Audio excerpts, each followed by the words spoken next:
Selamat pagi, salam sejahtera untuk kita sekalian. Saat ini kita akan membaca dan merenungkan firman Tuhan. Sebelumnya saya mengajak kita sama-sama berdoa. Mari kita berdoa. Terima kasih Tuhan untuk anugerah-Mu pagi hari ini. Terima kasih sekali lagi kami Tuhan berikan kesempatan untuk mendengarkan firman Tuhan.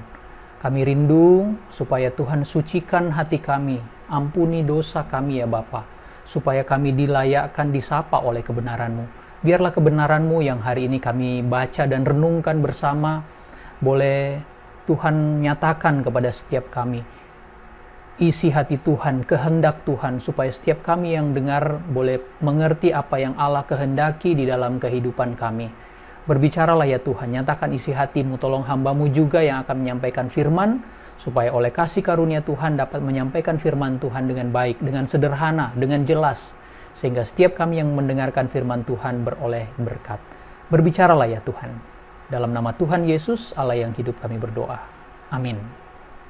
Tema kita pada hari ini adalah Great Power and Great Responsibility. Ya, kekuatan yang besar atau potensi yang besar dan juga tanggung jawab yang besar. Nah, tema hari ini itu terambil dari 1 Korintus pasal yang ke-12, ayat yang ke-7 sampai ayat yang ke-11. Nah, saya bacakan untuk kita firman Tuhan. Tetapi kepada tiap-tiap orang dikaruniakan penyataan roh untuk kepentingan bersama. Sebab kepada yang seorang roh memberikan karunia untuk berkata-kata dengan hikmat, dan kepada yang lain roh yang sama memberikan karunia berkata-kata dengan pengetahuan. Kepada yang seorang roh yang sama memberikan iman, dan kepada yang lain ia memberikan karunia untuk menyembuhkan. Ayat yang ke-10. Kepada yang seorang roh memberikan kuasa untuk mengadakan mujizat, dan kepada yang lain ia memberikan karunia untuk bernubuat, dan kepada yang lain lagi ia memberikan karunia untuk membedakan bermacam-macam roh. Kepada yang seorang ia memberikan karunia untuk berkata-kata dengan bahasa roh, dan kepada yang lain ia memberikan karunia untuk menafsirkan bahasa roh itu. Ayat yang ke-11, tetapi semua itu dikerjakan oleh roh yang satu dan yang sama, yang memberikan karunia kepada tiap-tiap orang secara khusus seperti yang dikehendakinya. Great power and great responsibility. Itu adalah tema kita. Nah, mungkin kalimat tema atau kalimat judul ini itu terinspirasi dari salah satu film ya, Spider-Man. Dan itu kalimat itu seringkali disebut Peter Parker Principle ya. With great power comes great responsibility. Nah, kalimat ini itu diucapkan, kalau yang pernah nonton film Spider-Man, itu diucapkan oleh Uncle Ben ya, paman dari Peter Parker, tokoh Spider-Man. Nah, film ini menampilkan seorang pemuda yang awalnya itu tidak populer ya, tetapi kemudian karena satu insiden di lab gitu ya, dia mendapatkan kekuatan super, dan itu menjadikan dia menjadi tokoh yang terkenal. Nah, menariknya awalnya dia menikmati kekuatan itu bagi dirinya sendiri ya, tetapi perlahan dia sadar bahwa kekuatan yang dia miliki itu diikuti ya, atau membuat dirinya terikat pada satu tanggung jawab. Nah, melalui renungan pada pagi hari ini, saya mengajak kita memikirkan 3 pertanyaan penting terkait dengan kekuatan ya, atau terkait dengan power atau potensi. Ya, ada 3 pertanyaan di dalam kehidupan kita. Dan kemudian kita lihat bagaimana sih kaitannya itu dengan tanggung jawab kita, khususnya kita sebagai remaja Kristen, orang-orang yang percaya kepada Kristus. Pertanyaan pertama, apakah kamu mempunyai kekuatan? Nah, ini menarik nih pertanyaannya ya. Pertanyaan pertama dari 3 pertanyaan itu, apakah kamu mempunyai kekuatan, atau apakah saya mempunyai kekuatan? Ini menarik karena ada fase di mana tiap orang itu akan bertanya, apa kekuatannya? Apa kekuatan saya? Saya bisa apa? Kelebihan saya apa? Nah, orang yang gagal ya, atau bahkan belum menemukan jawaban dari pertanyaan ini, belum menemukan kekuatannya atau potensinya atau powernya, itu seringkali mengalami krisis eksistensial gitu ya. Mengalami krisis eksistensial, krisis kepribadian ya. Dia merasa dirinya rapuh gitu ya. kemudian merasa tidak eksis, bukan bagian dari komunitas, tidak hadir di komunitas itu, ya, seringkali juga merasa inferior, ya, minder, tidak mampu, ya, dan seringkali juga merasa hidupnya itu tidak punya makna. Kehadirannya di tengah keluarga, di tengah komunitasnya, di tengah lingkungan masyarakat, itu sepertinya tidak bermakna. Ini krisis eksistensial. Dia merasa dirinya itu tidak berharga, rapuh. Kenapa? Karena dia tidak menemukan atau belum menemukan kekuatan dirinya. Nah, ada juga orang yang jadi lebih agresif, ya, karena tidak menemukan kekuatannya, tidak mendapatkan potensinya itu, kemudian dia jadi agresif, ya. Di dalam dirinya berkembang perasaan iri, benci kepada orang lain, gitu ya. Ketika melihat orang lain punya kekuatan, punya potensi, punya kemampuan, di dalam dirinya bangkit rasa iri. Dan bukan hanya iri, tapi dia juga mulai membenci orang yang mempunyai kelebihan itu, yang ia tidak punyai. Ya, nah ini mirip sedikit dengan kisah Kain dan Habel, ya. Jadi ketika Kain melihat persembahan adiknya itu disenangi Allah, disukai atau dikenan Allah, sedangkan dia tidak, ya, dia merasa dia tidak punya kelebihan dari adiknya, dan itu membuat dia menjadi iri, benci, dan akhirnya kemudian membunuh adiknya. Ya, ada orang yang agresif juga di dalam krisis itu, dia menjadi agresif, dia menyerang, tidak senang dengan kelebihan orang lain. Bahkan ada juga yang kemudian mengeluarkan nada sinis ketika ada orang yang mengekspresikan kelebihan atau kemampuannya, dan kemudian dia merendahkan orang tersebut. Ya, meskipun dia mencoba merendahkan atau meremehkan kemampuan seseorang, tetapi sebenarnya di dalam dirinya itu dia mengalami krisis eksistensial. Ya, nah ini beberapa orang yang mengalami krisis ketika tidak mampu menemukan, ya, apa kekuatan yang ada di dalam dirinya. Tetapi sebagai orang percaya, ya, yang ada di dalam Kristus, harusnya kita tidak usah khawatir, ya, tidak perlu mengalami krisis eksistensial, gitu ya. Karena sudah pasti seorang yang ada di dalam Kristus, yang mengasihi Kristus, menyerahkan hidupnya kepada Kristus, yang percaya kepada Kristus, itu sudah pasti memiliki potensi kekuatan di dalam dirinya.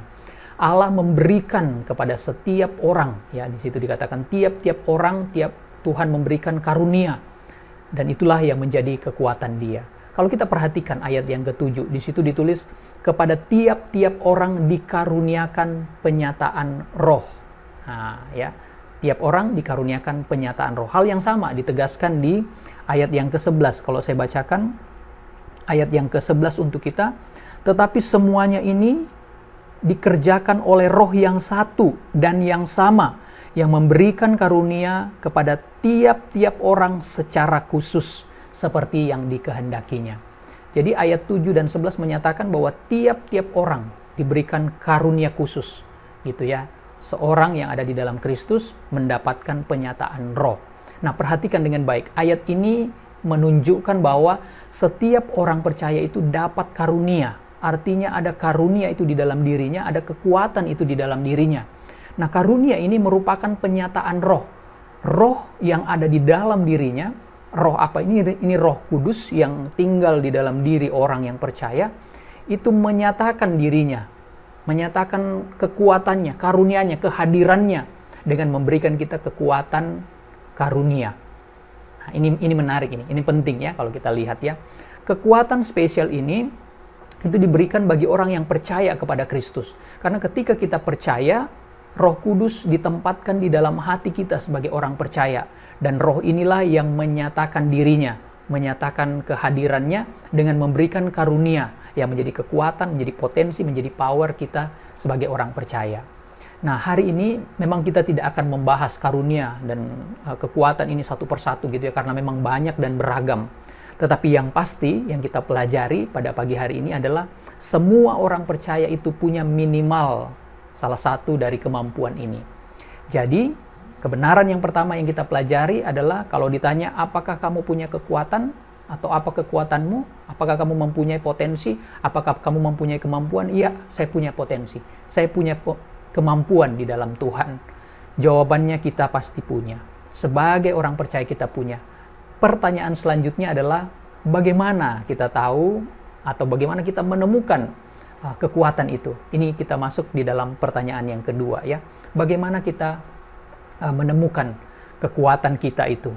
Kalau kita yakin berdasarkan firman Tuhan katakan ada kekuatan itu, ada potensi itu, pertanyaannya adalah bagaimana saya tahu kemampuan saya itu? Bagaimana saya menemukan kemampuan saya itu? Nah, menarik saya untuk menjawab pertanyaan yang kedua ini, saya men-sharingkan dengan singkat satu buku terlaris di dunia, ya. Nah, mungkin ada yang sudah pernah baca juga ya. Judulnya The Purpose Driven Life. What on earth am I here for? Nah, ini menarik ya kalau lihat dari judulnya ya. Untuk apa saya ada di dunia? Nah, terkait dengan kekuatan dan kemampuan itu, ya, yang kita bicarakan power, ya. Buku ini kurang lebih menyatakan bahwa kekuatan di dalam diri kita itu dibentuk oleh Allah. Jadi Allah yang membentuk di dalam diri kita potensi kita, kemampuan kita, kekuatan kita. Karena itu untuk bisa tahu dan menemukan kekuatan itu, ya, kita perlu paham bagaimana Tuhan membentuk, atau kita perlu paham bentukan Tuhan, bentukan Allah di dalam diri kita itu. Nah, Rick Warren, penulis buku itu memaparkan bentukan Allah di dalam hidup kita itu dengan akronim SHAPE, ya. SHAPE, S-H-A-P-E, membentuk, ya. Jadi Tuhan membentuk kita. Jadi untuk tahu kemampuan itu kita perlu tahu bentukan Tuhan, shape yang Tuhan taruh di dalam diri kita. Nah, mari kita lihat apa saja shape itu. Jadi untuk menemukan kekuatan kita itu kita perlu cek shape ini. Shape-mu itu apa? Bagaimana Allah membentukmu? Ya, di sini kita melihat ada S itu spiritual gift, H itu heart, ya, atau passion juga sering disebut. Kemudian A itu ability, kemudian P itu personality, dan terakhir E itu adalah experience. Inilah shape untuk tahu apa kemampuanmu. Jadi kalau kamu punya kekuatan, ya saya punya kekuatan di dalam Tuhan. Bagaimana kamu tahu kekuatanmu? Untuk tahu kekuatan kita apa, kekuatan kita itu kita perlu cek shape kita apa. Spiritual gift kita, heart kita, ability kita, personality kita, experience kita, itu perlu kita cek. Nah, yang pertama, spiritual gift. Ini karunia dari Tuhan untuk orang percaya. Nah, ini sama dengan yang kita bicarakan di bagian sebelumnya ya. Kalau kamu percaya Tuhan sungguh-sungguh, kamu akan punya karunia ini. Dan ini karunia yang banyak, ya. Karunia banyak sekali di dalam Alkitab dinyatakan. Yang disebutkan di ayat yang ke-8 gitu ya, sampai ayat yang ke-10 itu beberapa saja. Di situ di ayat yang ke-8 ya, di sana dikatakan diberikan karunia berkata-kata dengan hikmat, berkata-kata dengan pengetahuan, kemudian juga ada karunia untuk menyembuhkan, melakukan mujizat, bernubuat, berbahasa roh, membedakan bermacam-macam roh, menafsirkan bahasa roh, dan sebagainya. Ini hanya beberapa dari karunia. Di dalam Alkitab banyak dinyatakan karunia-karunia yang lain. Ketika Roh Kudus hadir di dalam diri kita, maka karunia ini mengikuti, kekuatan ini mengikuti. Nah, kita bisa cek, ya, cek karunia. Kalau di googling, ya, kalian googling, cari aja spiritual gift test atau tes karunia rohani. Nah, di situ ada beberapa website yang menawarkan dan kemudian kita disajikan apa karunia kita. Ada beberapa pertanyaan untuk melihat bagaimana karya Roh Kudus, karunia Roh Kudus itu berkarya di dalam diri kita, dan kemudian di bagian akhir kita bisa tahu, oh ini karunia saya. Jadi untuk tahu itu cek karunia rohanimu. Di sanalah terletak kekuatan itu. Kemudian selain karunia rohani, yang kedua itu adalah heart. Ya, heart itu adalah kekuatan dari antusiasme. Ya, jadi rasa antusias yang ada di dalam diri kita, kita mau melakukan sesuatu itu tanpa disuruh gitu ya. Dan kita suka melakukan itu. Kita tertantang untuk melakukan satu hal itu. Kita senang, bahagia melakukan itu. Dan seringkali waktu berjam-jam berlalu kita tidak merasa gitu ya, karena saking senangnya, saking menikmatinya melakukan itu, waktu kadang kita nggak rasa lagi. Waktu berjalan, waktu demi waktu, detik demi detik, menit demi menit. Dan tidak butuh tepuk tangan gitu ya, harus motivasi, didorong dulu baru mau melakukan itu. Itu heart, itu passion, sesuatu yang kita cintai, rela kita lakukan ya, meskipun tidak dapat penghargaan, meskipun menderita bahkan ya, tetap melakukan itu. Karena apa? Itu bagian dari diri kita, itu passion kita, hasrat kita itu ada di sana. Nah, heart ini ya, atau passion ini itu bukan sekedar hiburan ya. Ada orang yang mengatakan ya, passion saya itu nonton film. Nah, itu bukan passion ya. Passion itu lebih dari sekedar itu ya. Lebih dari sekedar hiburan. Heart saya atau passion saya itu adalah main game. Karena saya senang main game. Saya main game berjam-jam itu nggak peduli lagi. Bukan ya. Jadi heart yang dimaksud di sini atau passion yang dimaksud di sini itu lebih dari sekedar hiburan. Memang kita suka melakukan itu, tapi bukan itu yang dimaksud ya. Yang dimaksud di sini adalah kekuatan yang lahir dari heart atau passion ini itu diabdikan untuk kepentingan orang lain, bukan untuk kesenangan kita semata, tetapi juga menjadi berkat, menjadi kekuatan, menjadi jalan keluar, menjadi pertolongan bagi kepentingan orang lain. Nah, itu letak perbedaannya. Jadi bukan sekedar hiburan, passion yang dimaksud di sini. Kemudian juga yang ketiga, yaitu Rick Warren katakan, untuk tahu kemampuanmu, kekuatanmu, coba cek ability-mu. Kemampuanmu apa? Kemampuan yang tersimpan di dalam bakat alami yang kita miliki, bahkan mungkin sejak kita lahir, gitu ya. Mampu dalam hal apa? Nah, jangan anggap remeh kemampuanmu, karena disitulah tersimpan kekuatan itu. Ini mungkin juga diwariskan oleh papa mama, jadi mungkin ada kemiripan kemampuan dengan papa atau mama, karena mungkin saja itu diwariskan ya.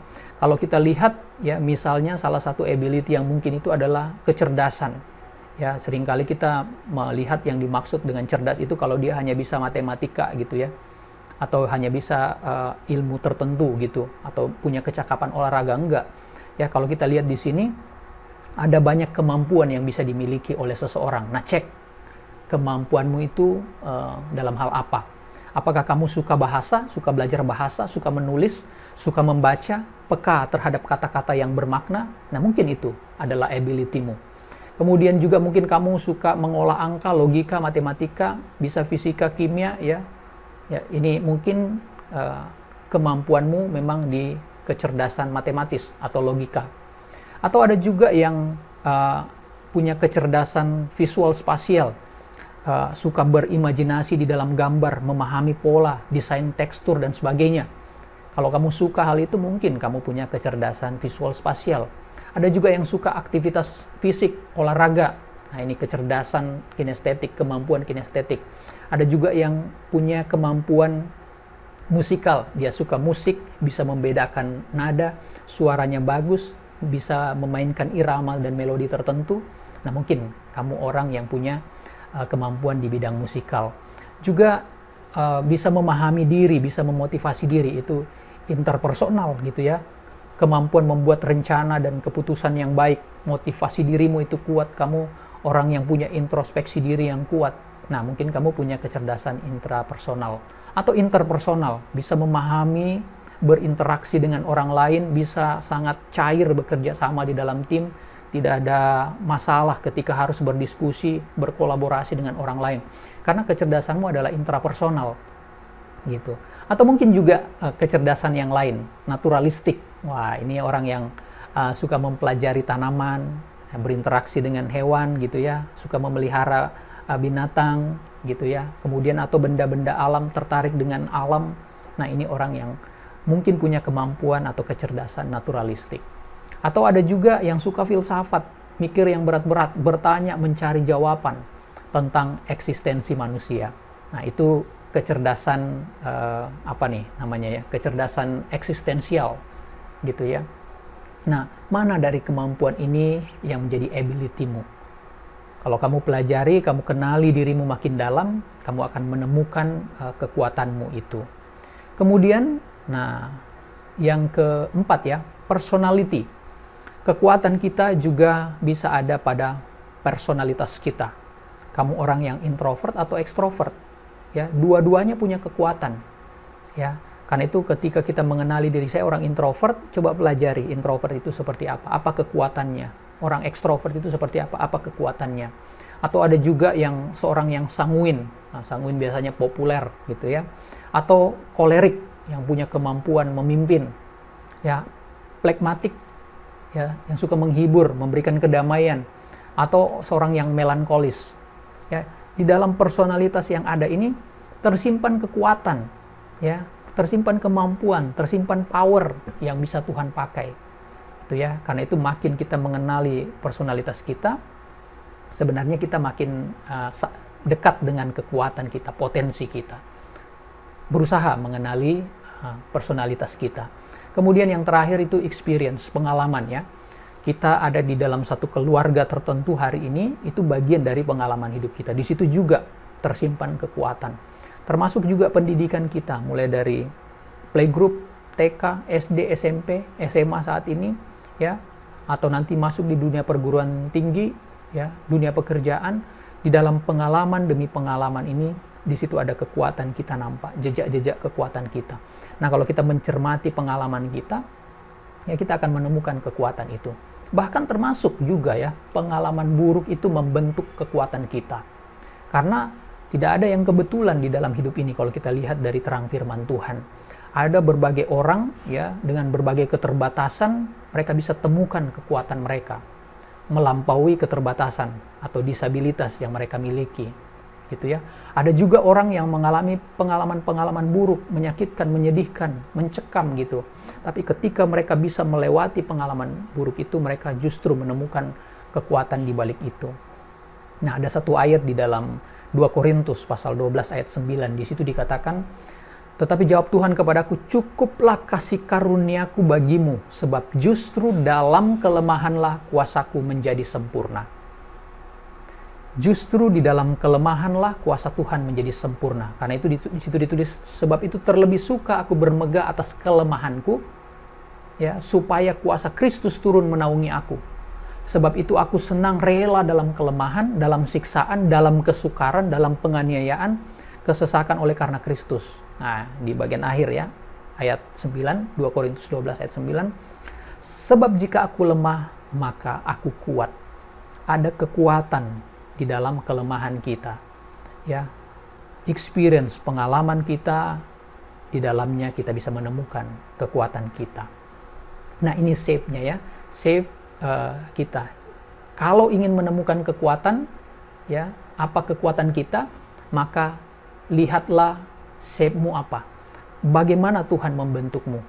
Apa karunia rohanimu? Apa yang menjadi beban hatimu atau passion-mu? Sesuatu yang kamu sukai, senangi. Kemampuanmu apa, tipe kecerdasanmu apa, personalitasmu apa, tipe kepribadianmu apa, dan pengalaman-pengalaman apa yang terjadi di dalam hidupmu. Ambil waktu sejenak, merenungkan semua ini, dan kamu akan melihat kekuatanmu itu ada di mana. Selanjutnya, pertanyaan ketiga dan juga pertanyaan yang terakhir. Ya, untuk apa kekuatan itu? Kalau saya tahu saya punya kekuatan, kemudian saya menyelidiki save saya dan saya temukan, oh ini kekuatan saya, ini potensi yang Tuhan taruh dalam diri saya. Selanjutnya, untuk apa kekuatan ini? Nah, ini pertanyaan penting kita yang ketiga dan terakhir ya. Untuk apa kekuatanmu? Buat apa punya potensi? Untuk apa? Kalau kita lihat ayat yang ke-7, di situ dinyatakan bahwa Allah memberikan karunia itu, Allah memberikan potensi itu untuk kepentingan bersama. Ya. Kekuatan itu baru berarti ya jika ada orang lain. Coba bayangkan ya, kamu punya satu kekuatan tertentu. Kamu bisa main musik gitu ya. Main musikmu itu jago, hebat gitu ya. Tetapi kamu ada di satu tempat yang gak ada orang lain. Ya, gak ada orang lain gitu ya. Untuk apa kemampuan itu? Untuk menghibur diri, selesai gitu. Untuk apa kemampuan kita? Bisakah kita bertahan dengan kemampuan itu tanpa dukungan orang lain, tanpa kehadiran orang lain? Nggak mungkin. Bahkan alat musik yang kita mainkan itu buatan orang lain. Ya, setelah kita main musik, kita lapar, pengen makan, kita butuh orang lain yang menghadirkan makanan untuk kita. Waktu kita bermain musik, kita menggunakan pakaian-pakaian itu adalah buatan orang lain. Nah, kekuatan kita itu baru berarti ketika ada bersama-sama dengan orang lain, ditempatkan di dalam konteks bersama orang lain. Kekuatan orang lain itu meneguhkan ya. Nah, ini kalimat penting ya. Orang lain itu meneguhkan dan memberi makna pada kekuatan kita. Tanpa orang lain nggak ada artinya kekuatan itu. Kehebatan itu nggak ada artinya. Tuhan memberikan kekuatan supaya itu berguna bagi orang lain. Jadi tidak bisa disebut kekuatan ya, kalau itu hanya untuk diri sendiri. Itu bukan kekuatan ketika itu hanya bermakna bagi diri kita sendiri. Seperti hiburan tadi ya. hanya untuk diri kita sendiri, untuk kesenangan kita, kepuasan kita. Tidak, itu bukan kekuatan namanya. Kita bahkan untuk bisa bertahan saat ini itu justru karena ditopang oleh kekuatan, potensi, kemampuan orang lain. Kita bisa ada di dunia, ya, itu karena ada seorang ibu yang rela mengandung, mengalami sakit bersalin, atau bahkan dioperasi supaya kita bisa ada. Pakaian yang kita pakai hari ini beribadah, ya, itu ada kemampuan orang-orang yang ia dedikasikan untuk orang lain. Ya, rumah yang kita tinggali, gadget yang kita pakai, ilmu yang kita dapat, ya, sebagai pelajar, ya, itu karena ada orang yang mendedikasikan hidupnya, membagikan kemampuannya untuk bisa dinikmati bersama. Itulah kekuatan, itulah potensi. Dan itulah, kalau sesuai dengan tema kita, ada kekuatan, ada juga tanggung jawab. Nah, kalau kita melihat orang yang bertanggung jawab, itu adalah orang yang menggunakan kekuatannya itu untuk kepentingan bersama. Ini orang yang bertanggung jawab. Great power and great responsibility. Punya kekuatan, dan kekuatan itu bagi kepentingan bersama. Itulah tanggung jawab. Hari ini kita belajar bahwa kita punya kekuatan. Bahkan sebagai orang percaya, kita pasti punya kekuatan sebagai orang percaya. Ada karunia yang diberikan. Kekuatan itu sudah tertanam dalam kehidupan kita, ya, di dalam shape kita. Karena itu penting untuk mempelajari shape kita untuk tahu dengan jelas apa kekuatan kita. Dan ketika kita paham kekuatan kita, kita tahu potensi kita, kekuatan itu bermakna dan dimaksudkan Tuhan supaya itu berguna bagi sesama. Pertanyaannya adalah, apa kekuatanmu dan apakah kekuatan itu berguna bagi sesama? Demikianlah firman Tuhan pada pagi hari ini. Mari kita berdoa. Tuhan, terima kasih untuk anugerah-Mu. Sekali lagi kami boleh dengarkan firman-Mu, kami belajar bahwa sebagai orang percaya Tuhan taruh kekuatan di dalam diri kami. Tuhan tanamkan itu di dalam shape kami. Engkau yang membentuk kami, Tuhan. Engkau yang memberikan karunia rohani, Engkau yang memberikan hati, passion yang kuat di dalam diri kami. Engkau yang memberikan kami ability, kemampuan, kecerdasan tertentu. Engkau yang membentuk personalitas kepribadian kami, dan Engkau yang juga hadir di dalam setiap pengalaman-pengalaman hidup kami. Melalui semuanya itu Tuhan membentuk kemampuan di dalam diri kami. Tuhan membentuk power di dalam hati kami, di dalam diri kami. Dan Tuhan undang kami untuk memakai kekuatan itu menjadi pribadi yang bertanggung jawab, karena kami mengabdikan kekuatan itu untuk kepentingan bersama. Terima kasih Tuhan. Tolonglah setiap kami. Mungkin di antara kami ada yang mengalami krisis eksistensial, bergumul dengan pertanyaan apa yang lebihnya kami dari orang lain, apa kekuatan kami, apa potensi kami. Tuhan, Engkau hadir. Biarlah melalui firman-Mu hari ini, Tuhan, Engkau nyatakan isi hati-Mu kepada mereka, kepada setiap kami yang bergumul dengan potensi di dalam diri kami. Dan kemudian kami memikirkan bagaimana dengan potensi itu kami bisa mengabdikan diri menjadi berkat bagi orang lain. Ampuni kami jikalau kami tahu potensi kami, tapi selama ini kami pakai untuk menikmati sendiri, untuk kenikmatan diri kami sendiri. Kami abai terhadap tanggung jawab kami bagi orang lain. Tuhan, ampuni kami. Biarlah melalui firman-Mu juga kami diingatkan untuk bertanggung jawab, mengabdikan kekuatan kami, potensi kami untuk kepentingan orang lain. Terima kasih Tuhan.